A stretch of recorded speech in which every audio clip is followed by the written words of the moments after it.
Bueno, como comenté en este análisis anterior sobre el recuento de daños, votos y daños de la elección judicial, terminé hablando sobre esta crítica que se hizo, muchas críticas se hicieron respecto a la elección judicial, pero una con la que quedé, que iba a empezar justamente este nuevo análisis, este análisis final, es respecto a la crítica de que los votantes no sabían por quién estaban votando, o que no sabían qué estaban haciendo, que no supieron qué números pusieron, por ende que no supieron a qué jueces, magistrados y ministros eligieron.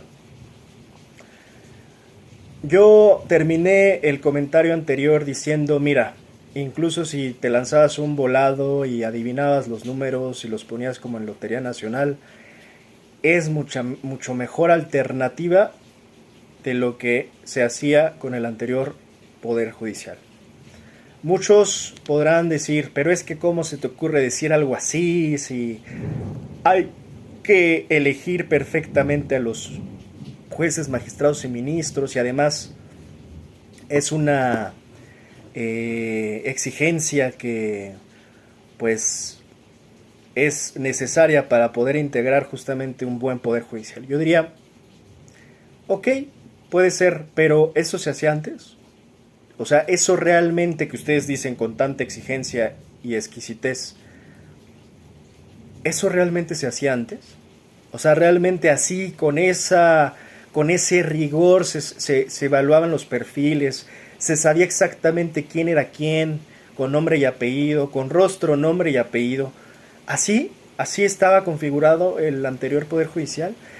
Y ahí es donde se les cae el teatro de verdad, porque si bien ellos dicen que esto fue una farsa, montaje o lo que ustedes quieran, la realidad es que más montaje y más farsa era el anterior Poder Judicial. Ya si de farsa hablamos, farsa, lo que se dice farsa, era el anterior Poder Judicial. Que no los engañen, que no los confundan y que no se equivoquen. El anterior Poder Judicial era una farsa, era una pantomima. Por ahí estuve escuchando en Grupo Fórmula una panista, creo que diputada, decía, es que esto es una pantomina, pantomina lo que es la elección judicial de Morena, es una pantomina. Yo diría, diputada, primero que nada aprenda que primero se dice pantomima y ya después critica la pantomima, pero se dice pantomima, con M, las dos, pantomima, mima. Mi mamá me mima, pantomima. Para que se la aprenda la diputada del PAN, antes de andar usando pantomima, que se aprenda que no es pantomina. Es que me dio mucha risa porque lo repitió muchas veces. Voy a buscar el video de verdad, porque yo todo lo cito, todo lo que yo digo aquí procuro que sea con fundamento y sustento. Voy a buscar a la pantomina de diputada del PAN que repitió hasta el cansancio que la elección judicial de Morena era una pantomina. Bueno, igual y es peor que la pantomima, pero lo que creo que quería decir es que era una pantomima. Bueno, hablando de pantomimas, ya en serio, la pantomima principal era la pantomima del anterior Poder Judicial. Esa era de verdad una pantomima, una farsa, una simulación de impartición de justicia, una simulación de procuración de justicia. Pero eso era una farsa y una pantomima. Y ahora se rasgan las vestiduras porque la elección judicial, y creo yo no era tan difícil de predecir que no iba a ser perfecta y que iba a tener obviamente muchísimos errores en prácticamente todo, de inicio a fin.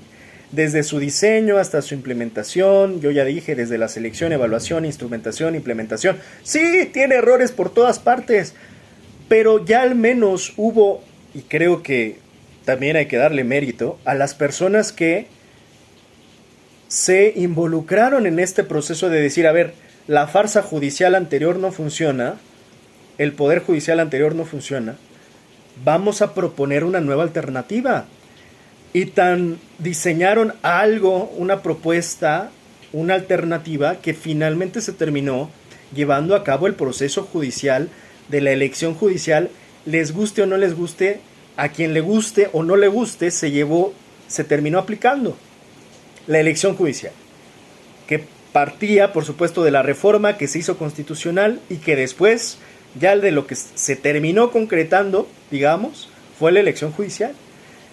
E insisto, hay que darle mérito también a la gente que participó en esto, porque el hecho de que algunos se hayan desentendido y crean que no hubo debates, porque muchos dicen, es que hicieron falta debates, mijo, hubo debates, que no te hayas enterado, informado, participado, es otra cosa, es otra historia. Que estén totalmente desentendidos con los procesos que se están llevando a cabo por gente que sí se está involucrando, que sí está participando, que sí se está metiendo de fondo, es otra historia. Y me parece injusto, hablando de justicia, que pues estos que con la mano en la cintura critican y se quejan de todo, pero no proponen nada, no se pongan como jueces exquisitos a decir y criticar punto y coma de la elección judicial, y que se hayan puesto a sí mismo a criticar punto y coma de la reforma judicial. A lo que voy es que, y ya sin extenderme porque lo hablo siempre, ¿no?, sobre el tema de la mediocridad de esta oposición, que para mi gusto es fatal, la verdadera fatalidad es la oposición mexicana que hoy tiene este país, que es la peor de su historia para mi gusto. La peor de la historia reciente, de la historia moderna de México. Estamos presenciando la peor oposición que hemos tenido. Es una oposición en verdad denigrante, no solo para ellos mismos, para el resto de la sociedad mexicana. Es denigrante tener una oposición a ese nivel. Y por ahí deberían de empezar los opositores a criticar su propia oposición, la oposición que los representa. Porque ya no sé si los representa, porque creo que sí los representa. Representa a los mediocres, los apáticos, los quejatodos, los quejamil, pero los que al final del día están de quejiditos y de berrinchitos y de caprichitos, pero no hacen nada.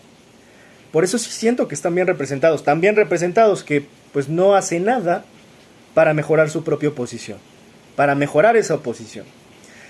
Así que bueno, errores sabíamos que iba a haber, eso ni siquiera los de izquierda o los de Morena o los que apoyamos este proceso de elección judicial nunca negamos, nunca hemos negado, no negaremos, seguimos avanzando. Yo lo decía en el comentario anterior, la diferencia de perspectiva es que nosotros consideramos, mientras que ellos consideran que esto fue catastrófico, fatalista, por nuestra parte, nuestra visión es que esto fue solamente el primer paso. Ellos ven que esto, como la elección judicial, la primera elección judicial que se hace en este país, no funcionó con excelencia en todos sus rubros. Para ellos es, no sirve, bye, es un caos, hay que desechar. Todo es destructivo desde su visión. Acá, pues fue, bueno, pues entendemos, no iba a ser perfecto, los procesos no son perfectos, son perfectibles, más aún cuando son relativos a lo humano, a lo social. No son procesos perfectos, ni aquí, ni en China, ni en ningún otro lado, ni en Estados Unidos, ni en Europa, donde quieran ellos. No son procesos perfectos, son perfectibles. Estamos en eso, estamos construyendo, denos chance, ¿no? A los que sí tratamos de hacer algo, involucrarnos, participar, informarnos.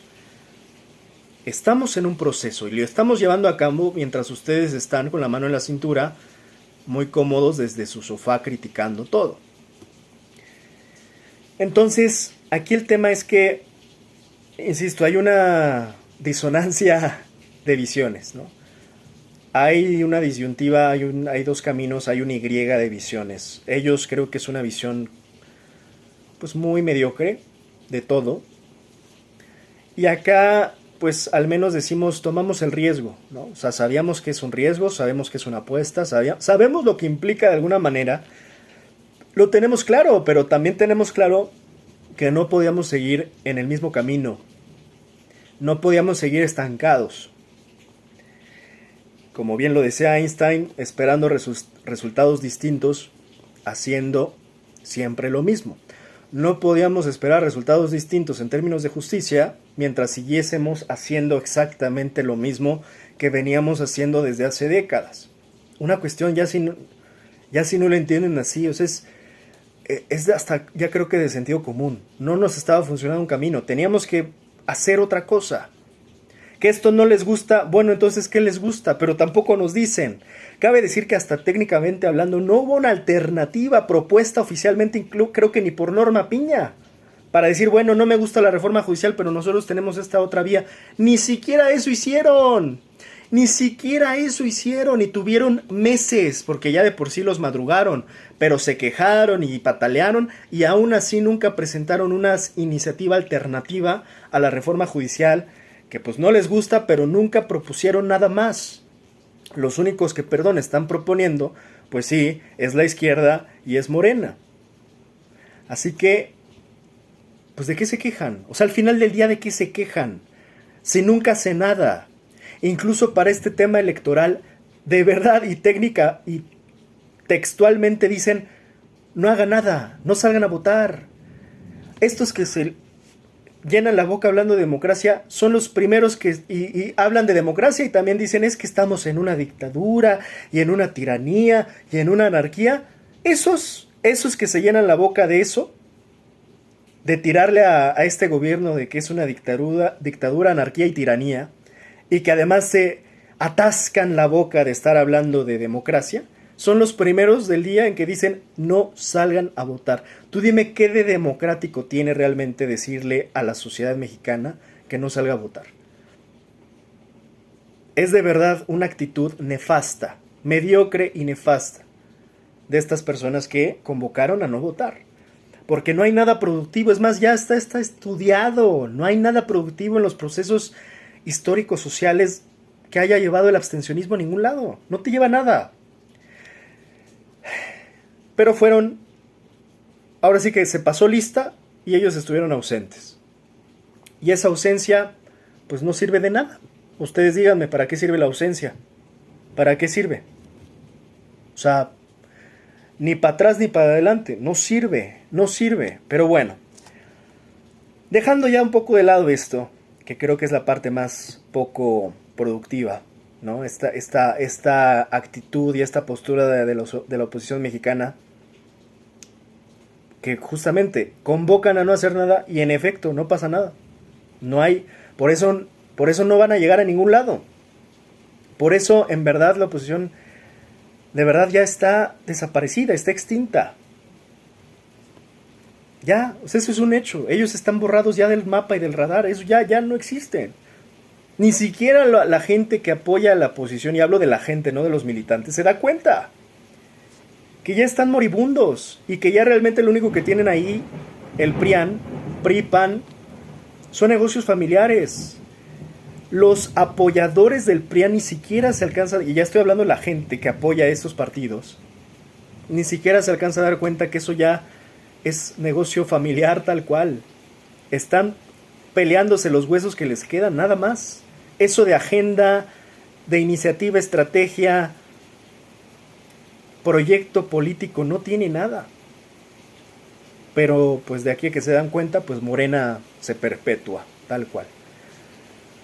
Bueno, ya yéndonos un poco más al lado productivo, y hoy en verdad voy a procurar cumplir, no voy a extenderme demasiado.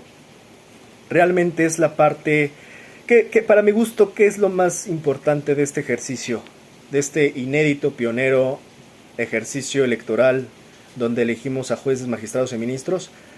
Yo diría el feedback, la retroalimentación de este ejercicio sería, primero que, de nuevo, la visión, a diferencia de la visión fatalista de la oposición, para mi gusto, esto es una primera vez. Y como toda primera vez, sirve para aprender. Sirve para darnos cuenta de los errores, sirve para darnos cuenta de las fallas en todos los niveles, en todo el proceso. Sirve para darnos cuenta de las áreas de mejora, de las oportunidades, de los puntos ciegos que no se vieron, de los puntos que sí se vieron y se ignoraron. Para eso sirve una primera vez, y aplica la primera vez hasta en el sexo. Para eso sirve. Nadie nace siendo experto y tampoco los procesos empiezan siendo perfectos. O sea, lo acabo de decir, los procesos humanos, más aún los humanos, no son perfectos, son perfectibles. Todo se puede mejorar, todo se puede corregir. si tenemos esa actitud y esa visión, porque si vamos en el camino de la oposición no llegamos a ningún lado, insisto. Entonces, creo que eso por ahí se debe de empezar, ¿no? Más bien, entendido que esta es la primera vez, que es, digamos, la primera piedra del camino y es el primer paso de los caminantes de este pueblo que al menos sí creo que tiene esperanza, que sí hay al menos un mínimo,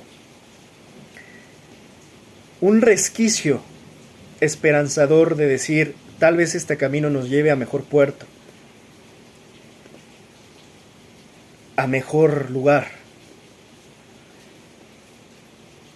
Si tuviéramos la certeza de que esto a dónde nos lleva es como el marinero que sale en su barco a alta mar, pues no sabes en ocasiones a dónde vas, pero tomas el barco porque quedarte implica, ya sabes qué implica. O sea, realmente creo que esto es un tanto también la huida de la certidumbre, que la única certidumbre que teníamos era irónicamente la incertidumbre jurídica que nos representaba o nos brindaba el anterior Poder Judicial. Era eso. Hoy me llama mucho la atención que dentro de estos críticos o argumentos críticos opositores a la reforma o a la elección judicial ya aplicada, digamos, está ¿no? Es que va a generar mucha incertidumbre. Bueno, pues es que ¿de qué incertidumbre hablamos? Estamos hablando de la incertidumbre que te conviene o la incertidumbre que le conviene a los que eran anteriormente beneficiados por esa certidumbre, como por ejemplo Salinas Pliego, como por ejemplo hay tantos casos de criminales liberados por los jueces, en fin, de criminales de crimen organizado y de cuello blanco, lo he dicho muchas veces, casos hay para aventar al cielo. En otras palabras, insisto, pues parece una precisión semántica, dependiendo de la perspectiva desde quien la diga, para quienes incierta esta reforma judicial y para quienes les parecía muy adecuada el anterior Poder Judicial. Insisto, aquellos que defienden la certidumbre del anterior Poder Judicial son los que hoy critican la incertidumbre del actual Poder Judicial, ya reformado, ya constitucional. Pues, semánticamente hablando, podríamos encontrar incertidumbre en ambos lados y certidumbre en ambos lados, y habrá que ver de fondo quiénes son los beneficiarios. Yo sí veo que al menos acá hay una intención y un sentido que es acercar la justicia al pueblo, y que el pueblo se vaya acercando también. Es como si fueras presentando, es como una cita ciegas. Creo que más o menos también podría ser así lo que pasó el 1 de junio. Era una cita ciegas entre el pueblo y sus impartidores de justicia, que justamente no sabíamos quiénes eran. No hoy, no el 1 de junio que fue ayer. No sabíamos quiénes eran durante décadas. Cuando se habla de este concepto de jueces sin rostro, yo diría, pues es que ¿qué jueces tuvieron rostro durante décadas? O sea, yo entiendo que ese es un concepto más bien para la protección de jueces en ciertas situaciones y temas de alto riesgo de criminalidad en aras de su protección, yo entiendo, pero de manera irónica o burlesca yo digo, pues jueces sin rostro los tuvimos siempre, por momentos sin rostro y sin nombre y apellido, porque no sabíamos quiénes eran. Entonces, eso es el Poder Judicial anterior, un Poder Judicial sin rostro, sin nombre y apellido, y con una lejanía brutal entre pueblo y justicia, entre pueblo y Poder Judicial. Era un grupo acomodado, yo diría que era una mafia judicial, era un grupo de privilegiados, de principitos judiciales, que tenían todos los privilegios, incluso el de inamovilidad, por más que fuesen corruptos, nepotistas, impunes, o tuvieran nexos con el poder económico o el poder criminal. No había forma de removerlos de sus cargos, y además, por si fuese poco, tenían a todos sus parentescos y familia a cargo. Así que estaban muy enquistados, ¿no? Era esta cúpula. Yo hablo muchas veces que por momentos me parecían mucho más poderosos estos jueces del anterior Poder Judicial que incluso los expresidentes o los presidentes de México, al grado de que pues los presidentes vienen y se van y el Poder Judicial no se va. y no se va y sí se fue. Pero eso fue gracias pues a una movilización social que surge a partir de una convocatoria política, por supuesto en el entendido encabezada por López Obrador y subsecuentemente avalada y continuada y consolidada, más bien aplicada y consolidada ya por Claudia Sheinbaum. Ahora, esto es un proceso, ¿no? Ya se hizo, digamos, la reforma y la aplicación de la elección. A lo que voy, y de nuevo al punto de origen, desde mi perspectiva, esto es la primera piedra del camino y el primer paso que dan, pues, nuestros pies descalzos, digamos, en un camino inexplorado, en un camino inédito, en un camino pionero, en un camino que sí también se puede reconocer, es un experimento. A ver, lo que no sabemos en qué termina, pues se está experimentando, pero vuelvo a lo mismo. Creo que es más conveniente el experimento que la certidumbre de un aparato fallido, que era pues el Poder Judicial previo. O sea, a lo que voy es que aquí cuando, insisto, se critica a este camino, a este nuevo Poder Judicial de incertidumbre, de que no sabemos para dónde va, pues yo diría, pero es que ¿qué preferías? O sea, ¿preferías entonces la certidumbre de un Poder Judicial que no funcionaba? O sea, esa certidumbre sí te gustaba. E insisto, los únicos que podrían llegar a decir eso son los que eran privilegiados y beneficiados por ese Poder Judicial anterior que única y exclusivamente les servía a ellos. Esa justicia funcionaba para ellos, insisto, muchas veces únicamente para el mejor postor. Única y exclusivamente funcionaba para el mejor postor la justicia de ese Poder Judicial. Se la daban a quien le alcanzaba, se la daban a quien la pagaba, a quien tenía para pagar esa justicia. Y así no, perdón, pero ¿qué justicia es esa? Esa es una justicia mercenaria, que insisto, y he dicho muchas veces, pues esa creo que era realmente la concepción y la noción de ese Poder Judicial anterior. Una justicia que iba para el mejor postor, o sea, hace una justicia mercenaria, en su traducción. Ahora, insisto, esa certidumbre, a mí es a la que me aterra tener que seguir confiando, y qué bueno que ya no confiaremos en esa certidumbre, en la certidumbre de que la justicia no era para el pueblo ni para la mayoría, era para la minoría de un grupo privilegiado, una cúpula de poder. Ahora, que acá tenemos riesgos, algunos podrán decir hasta similares, donde los criminales también pueden llegar a ser, donde puede haber... Sí, todos esos riesgos pueden suceder acá, claro que sí, pero de nuevo, yo prefiero la incertidumbre de un nuevo camino que la certidumbre de un camino que no lleva a ningún lado. La incertidumbre de un camino explorado, caminado, recorrido y finalmente comprobado que ese camino era un camino equivocado. De nuevo insisto, recalco, prefiero la incertidumbre de un nuevo camino que la certidumbre de un camino equivocado. Para mi gusto eso es lo que desde mi punto de vista resume por qué apoyo en lo personal pues este nuevo camino, este nuevo Poder Judicial, este intento y esta apuesta y este experimento, como le quieran llamar, de apostarle a algo más, a una nueva luz, a un nuevo recorrido, a un nuevo horizonte, que al menos sí digo de inicio, empezó muy distinto.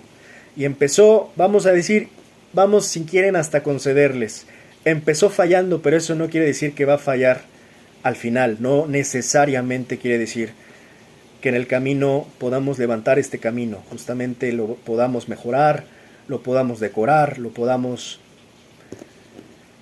construir uno a uno, poco a poco, entre todos, entre todas. Así que me parece ya desgastante, relevante seguir hasta a veces ya, escuchando lo mismo que han venido diciendo durante todos estos meses los que tienen una visión catastrófica y fatalista de las cosas. Ya ni siquiera le quiero dedicar tiempo. Lo que sí le quiero dedicar tiempo, de nuevo ya para cerrar, esa es mi visión general de este nuevo camino, y termino Termino volviendo a citar a la opinión de Julia para dar pie a la conclusión, digamos, de esto. Como yo decía, yo lo que veo aquí, como toda primera vez, es el potencial para aprender. Creo que esta primera elección judicial fue principalmente un ejercicio de aprendizaje. Un ejercicio también podría decir paralelamente de empezar a hacer o despabilar un poco al pueblo, que no está acostumbrado, y hay que ser muy sensatos, no está acostumbrado a participar. Mira, te lo pongo pasos antes. El pueblo de México, y yo hablaré en algún momento de esto, yo estoy un tanto itinerante viviendo entre México, entre Ciudad de México y Buenos Aires. En su momento hablaré extendidamente de esto, pero ya he llegado a hacer algunos apuntes al respecto, diciendo que sí noto una politización y un proceso de politización que se nota, que se palpa y que se respira muy evidente entre la sociedad argentina y la sociedad mexicana en términos políticos. Para no extenderme, porque lo haré después, lo resumo diciendo, la sociedad argentina está muy politizada. Creo que está en una maduración política, yo creo que donde ya se consolidó esa politización en la sociedad argentina. Por otra parte, la sociedad mexicana, y yo soy mexicano, pero lo digo de manera sensata, la sociedad mexicana está en pañales en esos aspectos, en la politización. De hecho, muchos se persinan y se dan golpes de pecho por lo que hizo AMLO, ¿no? De que es que nos dividió y polarizó y Dios mío, ¿no? O sea, creo que sí hay entre la parte cultural, una doble moral importante en México, un doble discurso. Hay a su vez una falta de politización. En México es muy complicado que la gente hable de manera franca, que se exprese, que se manifieste, con contundencia, con honestidad. Es más fácil que se autocensure por momentos, es más fácil que se cohíba el mexicano, que de alguna manera se autolimite, ¿no? Porque no está acostumbrado el mexicano a expresarse, a fijar una postura, a tomar una postura, a justamente incluso definir su postura política, ¿no? O sea, la gran mayoría de los mexicanos y las mexicanas no se animan a fijar sus posturas, incluidas las posturas políticas. No está politizada la sociedad mexicana y está en pañales en ese aspecto, considero. Y apenas vamos hacia allá, que es lo que yo creo que hace falta politizar a la sociedad. Por más que incluso algunos se quejaban de que AMLO polarizó, yo digo, enhorabuena, o sea, se tardó bastante la sociedad mexicana en politizarse o polarizarse al menos, como lo quieran ver, porque es algo necesario, es algo fundamental. La sociedad mexicana le rehúye a la opinión política, le rehúye a opinar. Y cuando hablo de esto, así como, de hecho ahora lo voy a comentar con la declaración de Julia Álvarez, incluso en estos ámbitos cotidianos, cercanos, círculos íntimos, entre amigos, familiares, la sobremesa y la discusión de las mesas de las familias mexicanas no suelen ser políticas. En México se acostumbró demasiado, peligrosamente, a no hablar de la política, como tema tabú, como un tema tabú más, como lo es la política, pues también lo es el sexo y la religión. Entonces no se habla en México de política, ni de sexo, ni de religión, porque decían las tías panistas que eso era de mala educación.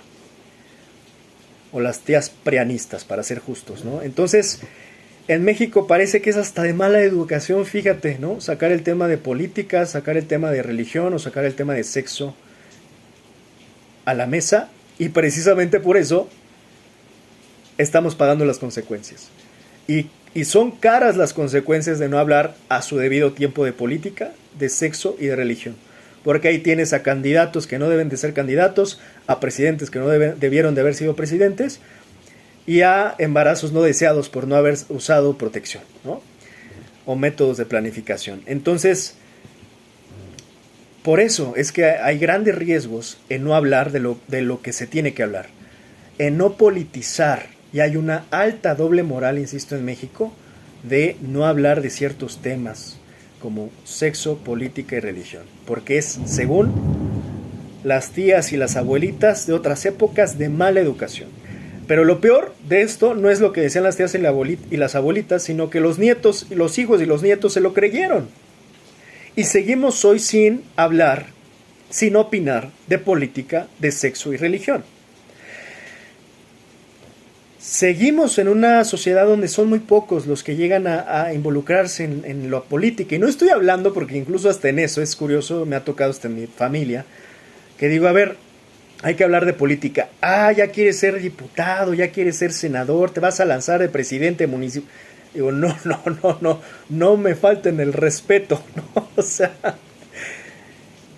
a ese nivel llegamos, ¿no? En donde se piensa que hablar de política es porque quieres ser algo, quieres un hueso, o sea, yo ya lo he llegado a hablar muchas veces, esta concepción errónea de pensar que la política es exclusivo de los políticos, que curiosamente se confunde también con cargos, puestos, ¿no?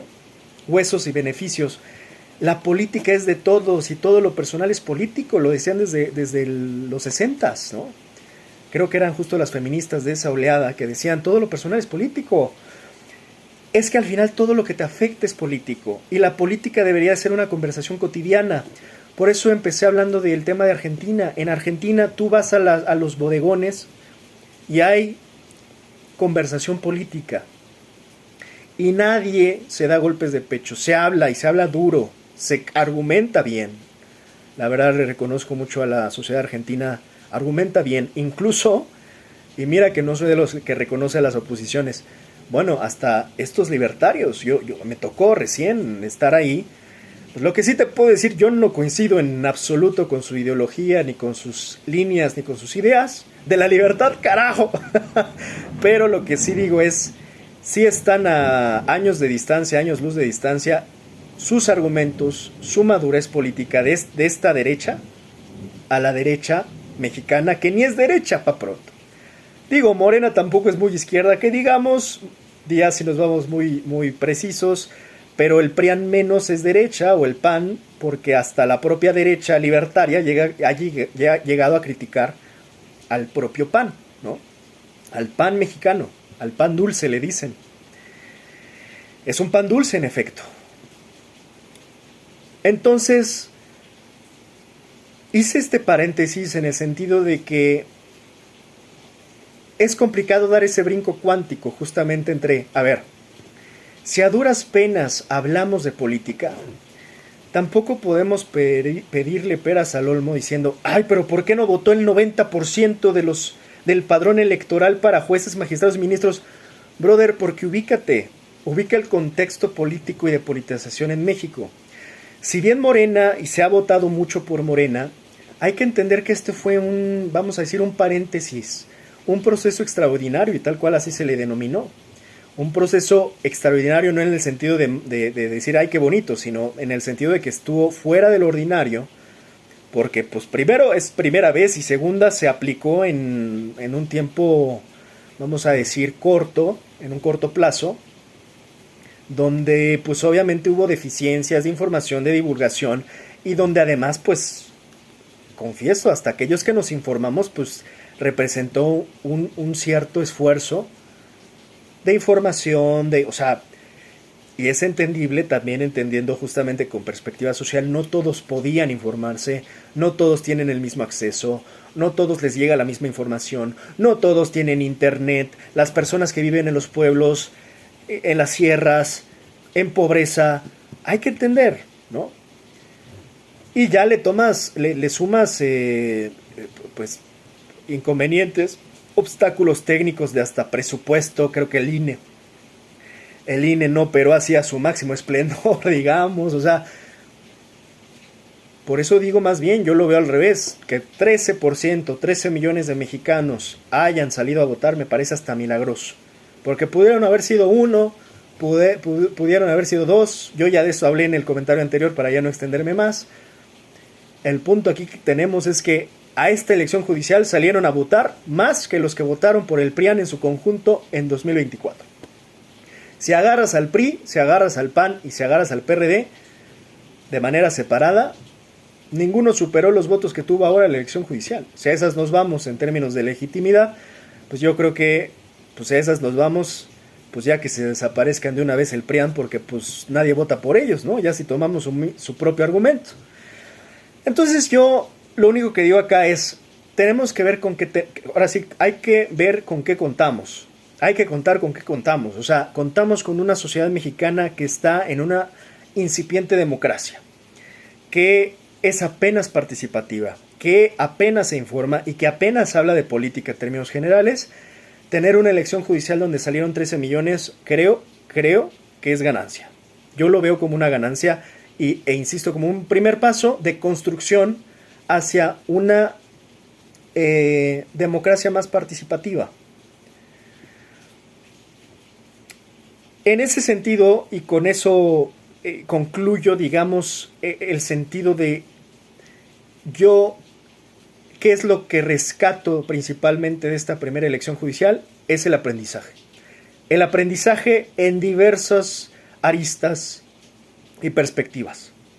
Es un aprendizaje potencial el que se puede rescatar de esta primera elección judicial, pero yo celebro, insisto mucho, a los que sí se involucraron, a los que sí participaron, de inicio a fin en ese proceso, desde los que diseñaron, desde los que aprobaron la reforma, en fin, hasta los que finalmente se termina el proceso culminando tal cual en que un elector mexicano, una electora mexicana, salga y emita su voto, su decisión.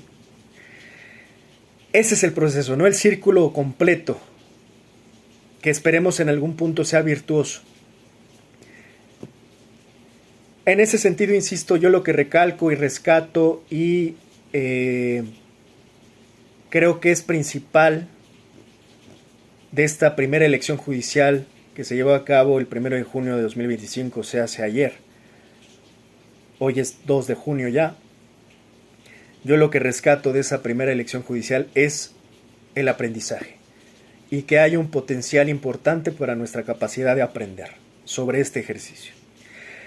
En ese sentido, ya para terminar y concluir, vuelvo y retomo el comentario que, insisto y lo he dicho muchas veces, me gustó mucho de Julia Álvarez y Casa Ramírez, donde dice, este país nunca más será el mismo. En las sobremesas de las familias mexicanas hoy se habla de primero y segundo circuito, de instancias, de materia civil, familiar, laboral, penal. Tal vez se discute la diferencia entre magistrados y ministros por primera vez. Con estas votaciones no solo se democratiza el poder judicial, sino también el anquilosado lenguaje jurídico. Que viva la transformación de la vida pública cada vez más pública. Ya lo suscribí no sé cuántas veces, pero vuelvo a suscribir por completo su expresión y su pensamiento. Es muy curioso, por ejemplo, si tú agarras esta parte donde ella dice, tal vez por primera vez se discute la diferencia entre magistrados y ministros por primera vez, pues es que verdad, o sea, ¿cuántos realmente sabíamos esta diferencia puntual? A ver qué es lo que hace un magistrado, a ver qué es lo que hace exactamente un ministro. Es más, hasta hoy todavía no entendemos así a cabalidad, yo no lo entiendo, así con precisión, diferencias entre la sala regional, entre la sala superior, entre las magistraturas, entre los circuitos, entre los distritos. O sea, en una de esas yo no sé si en algún punto hasta sea correcto llegar a decir, a ver, vamos a desburocratizar tantas salas, ¿no? No sé, porque no tengo el conocimiento técnico ni suficiente ni judicial como para poder proponer mejoras. Pero lo que sí, como bien lo dice aquí Julia, al menos ya lo estamos hablando. El pueblo, estoy hablando del pueblo, no los que se dedican únicamente a esto, no los del gremio jurídico, no los del gremio de la abogacía y de las leyes.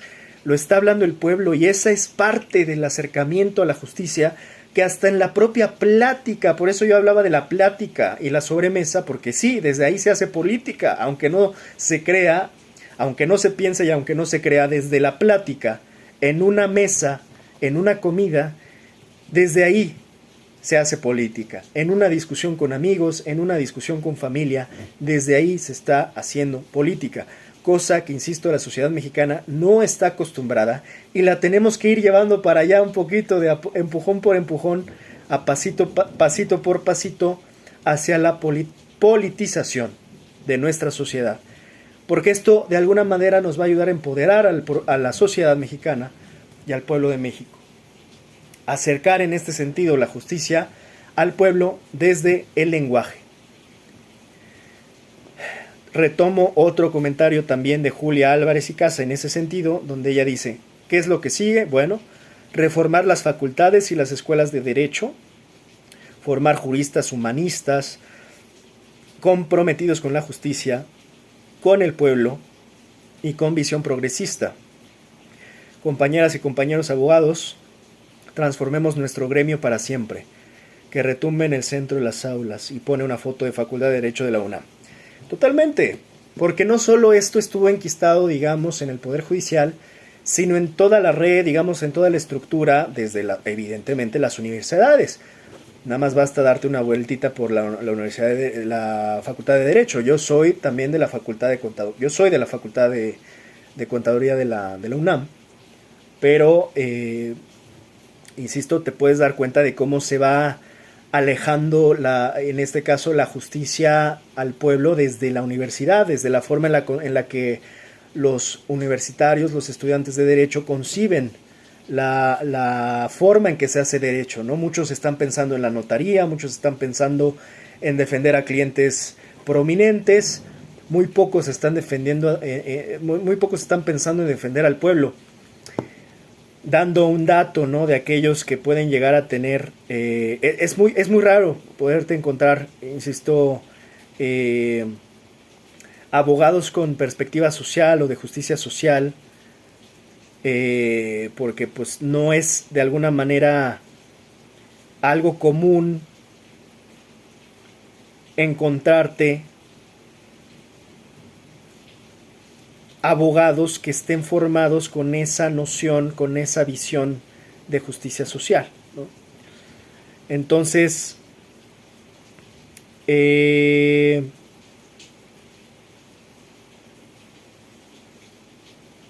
por eso mismo creo que es sumamente relevante. Por ejemplo, hay casos donde hemos visto abogados que justamente defienden víctimas del pueblo. Doy, por ejemplo, perdón la redundancia, doy un ejemplo de un caso, por ejemplo, de un abogado que claramente se comprometió, y ustedes pueden llegar a escuchar su propia historia y cómo es que llegó a donde llegó, defendiendo de alguna manera ciertas causas y luchas campesinas. El caso de Vidulfo Rosales, por ejemplo, que es abogado, según yo hasta la fecha, según entiendo, de los familiares de los 43 desaparecidos de Ayotzinapa. En ese sentido, justo creo que es lo que hace falta en México, tener abogados que se ponen del lado del pueblo. Por eso, y no es casualidad que yo critiqué tanto a este candidato, Gutiérrez Priego, por pretender ser más que abogado del pueblo, ser abogado del pueblo uniformado. Porque al final del día estamos hablando de que ese poder ya de por sí, y perdón que sea redundante, ese poder ya es poderoso en sí mismo.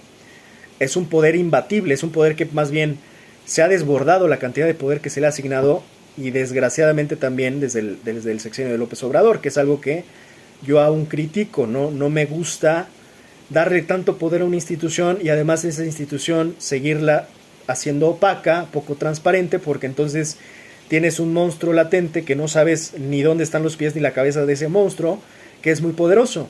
Si además le dabas un ministro a modo para defenderlo, insisto, para defender al poder militar en lugar de defender a las víctimas del pueblo, pues imagínate, o sea, ya lo tendrías enquistado hasta en la Suprema Corte los intereses del poder militar, que bueno, sabemos que en este país donde han sucedido tantos casos desde el 68 a Aguas Blancas, Acteal hasta Ayotzinapa, pues te puedes dar cuenta de la relación del ejército con su pueblo, ¿no? No estamos del todo, vamos a decir que reconciliados, por más que eso haya intentado hacer López Obrador, reconciliar de alguna manera la visión que se tenía del ejército con su pueblo mexicano. Si bien tampoco, y lo he dicho muchas veces, haciendo el matiz, no se le puede criticar por completo y de todo al ejército y a la defensa, porque también se les debe de agradecer. Eso siempre he procurado hacer el matiz. Hay muchas cosas que les debemos y debemos de agradecerles por su buena labor patriótica tal cual, en defendernos, en estar ahí en desastres naturales, en apoyar cuando sí se dedican a apoyar a su pueblo. De lo que hablamos es cuando, por alguna razón, porque tampoco es, yo creería que esto sea como algo que no sea habitual, porque por momentos creo que está esta narrativa, ¿no? La famosa falacia de la manzana podrida. No, bueno, es que son un par de veces, son excepcionales los casos, son un par de elementos que están ahí. No, yo creo que hay algo más de fondo. El tema es que no sabemos cuánto y de a cómo, porque precisamente la opacidad no nos permite realmente ver qué es lo que está pasando en esa institución. Yo podría decir que si no es sistemático, al menos es frecuente, ¿no? La cantidad de abusos que también pueden venir por parte de esa institución. Yo soy de la idea que entre más se transparente, más prestigio tiene la institución. O sea, que no se vea como esto como un ataque, sino al contrario, es un fortalecimiento el simple hecho de que se transparente y se vuelva menos opaca la actuación.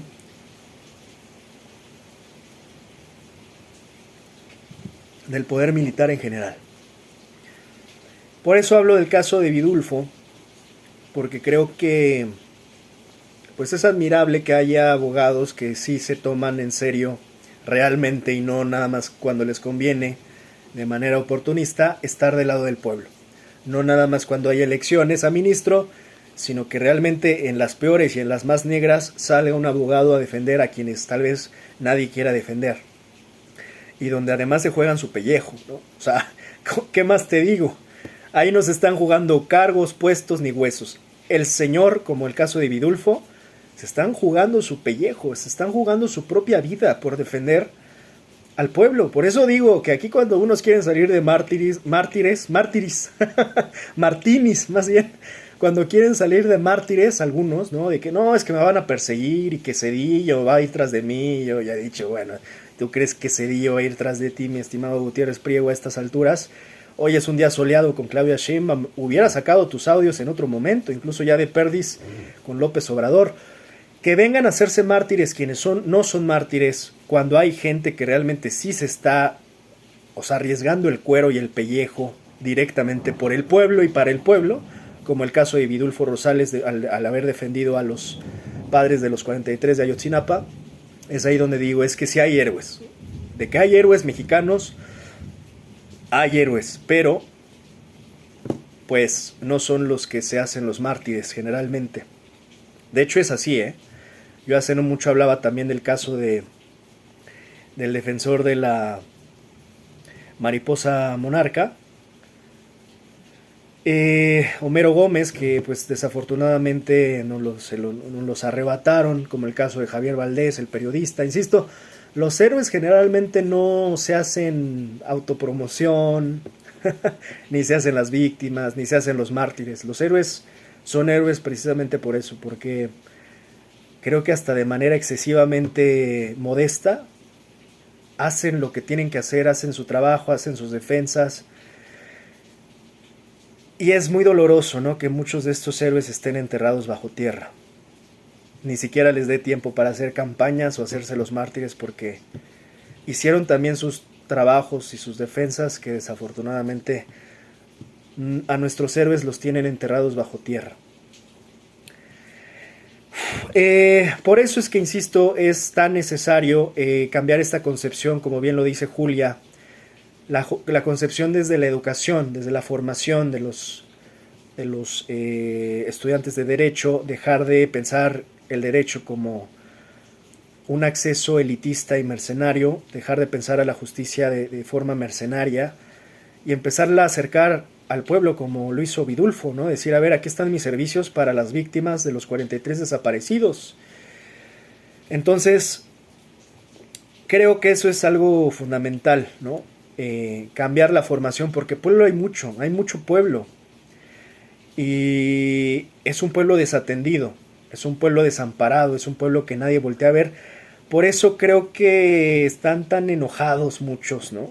Como Salinas Pliego y esta cúpula de poder económico político que pues fueron beneficiados durante tantos años. Cedillo, Fox, Calderón, Salinas Pliego, en fin.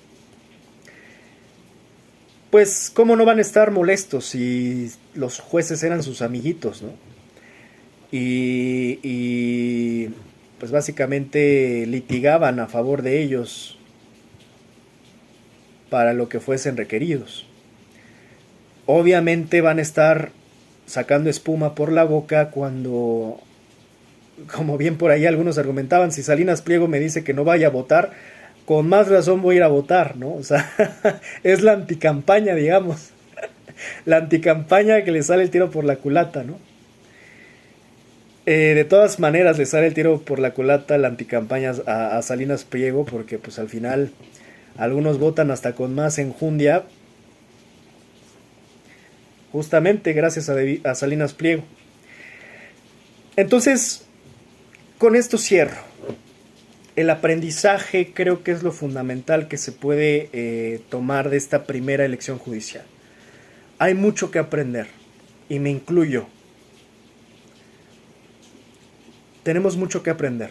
Yo creo que desde ahí partimos de que, si partimos de que ya lo sabemos todo, pues entonces dejamos de aprender. Yo creo que hay que entender que siempre se aprende y siempre se puede aprender. Y en esta elección judicial, lo principal que se debe de tomar creo que es ese aprendizaje. En 2027 parece ser que viene entonces la segunda parte, digamos. Y en ese sentido justo creo que esta fue una primera una primera cercanía, una cierta proximidad, primera proximidad, aproximación, estaba buscando, perdón, la palabra, una primera aproximación de lo que es la elección judicial, de lo que seguramente será, no solo de hoy, de hoy en 2 años, para el 27, sino de hoy en muchos años. Seguramente pues esto ya va a ser el modus operandi.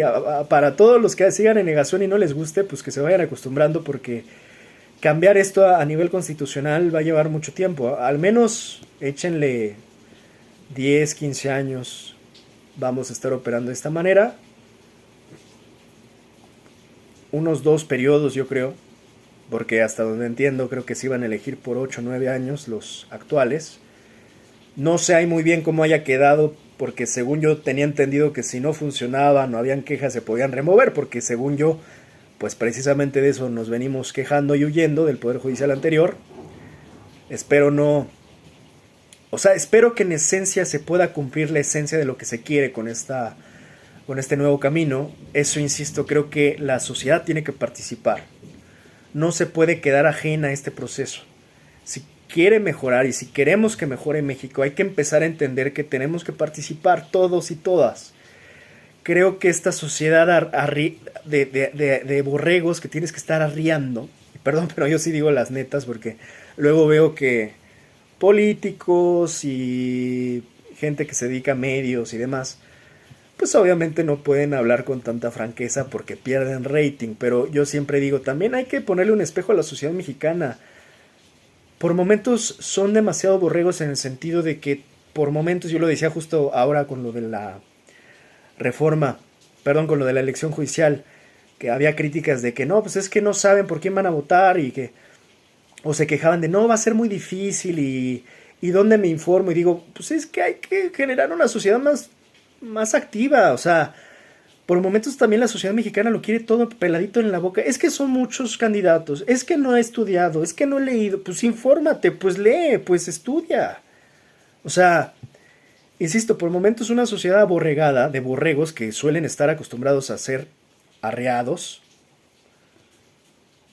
O sea, hay que estar arreando borregos para, oye, ve a votar, oye, es que esto nos conviene. O sea, también hay que ponerle un espejo a la sociedad mexicana, un espejo claro donde revele ese reflejo que también por momentos es muy pasivo, vamos a decirlo así, ¿no? Es muy pasiva la sociedad mexicana. floja, porque creo que sí es floja, al menos en no informarse, en no investigar, en no participar, en no opinar, o sea, y así es muy difícil operar.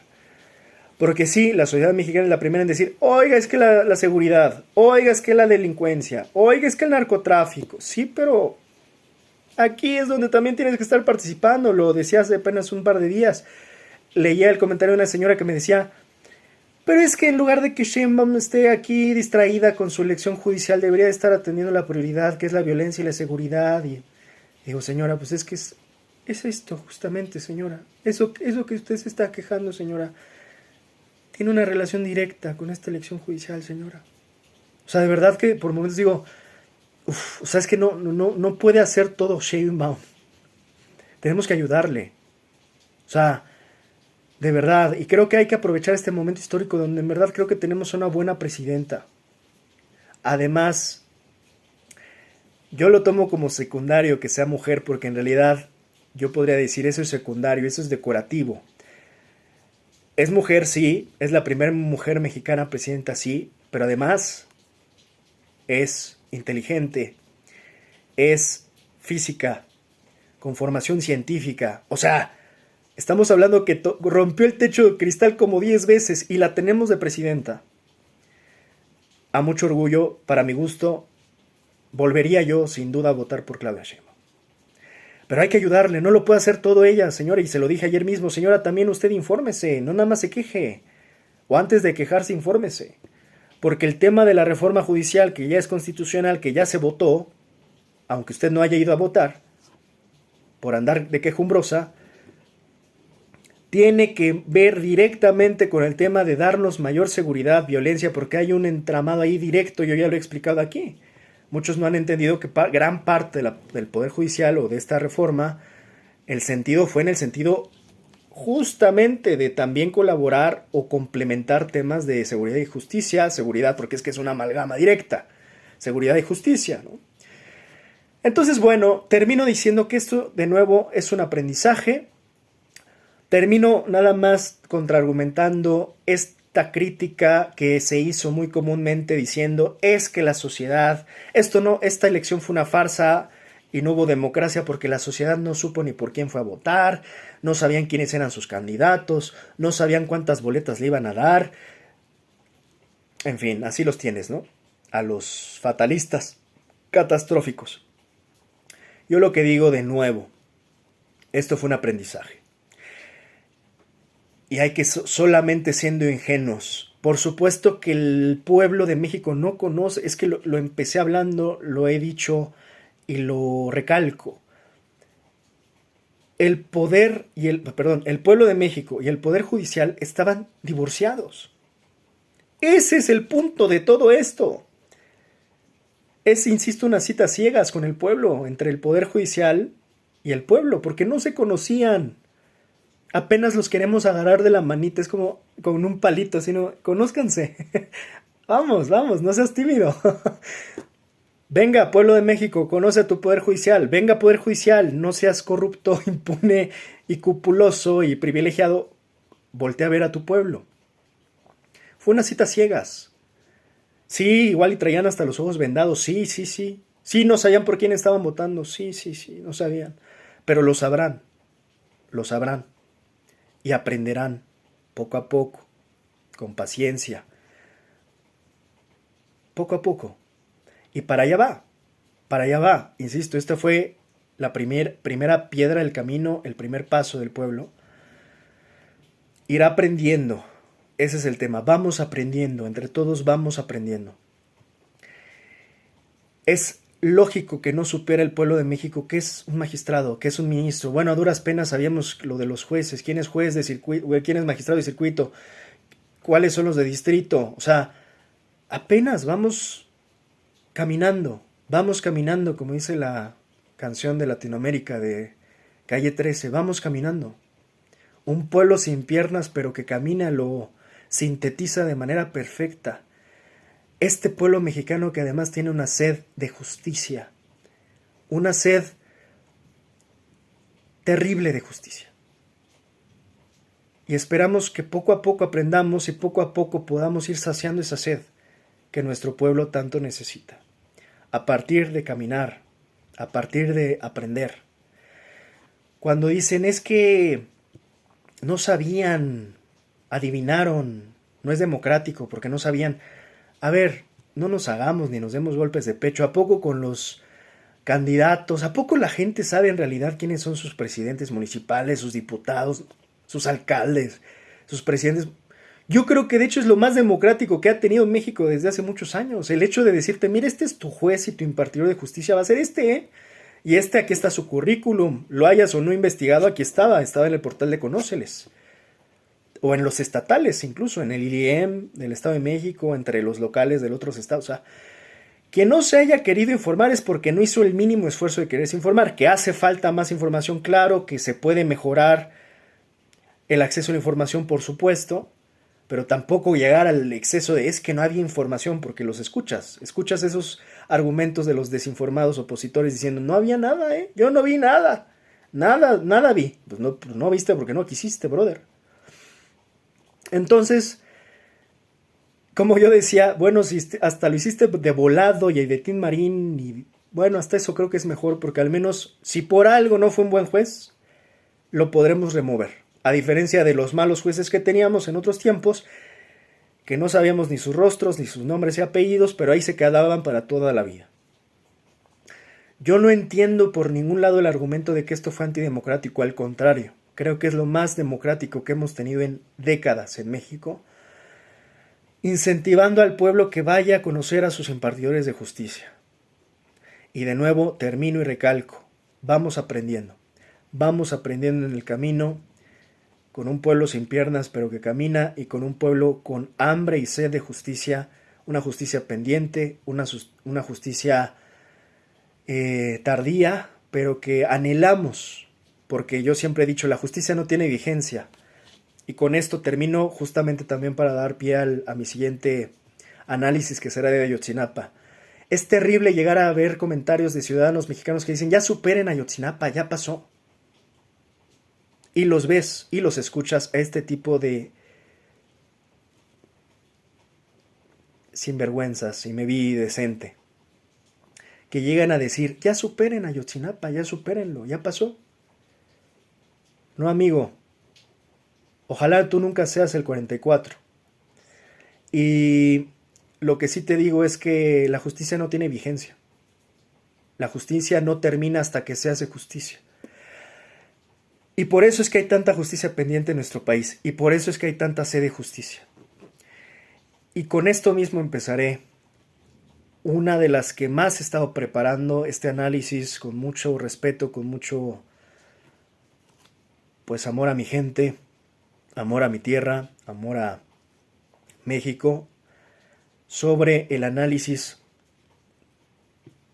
ya particular sobre el tema de Ayotzinapa, desde los informes del GIEI, entre otras declaraciones, incluidas las cartas de López Obrador, los informes de Alejandro Encinas, entre otras cosas, ¿no? Así que con esto termino. Enhorabuena para los que participaron en esta elección judicial.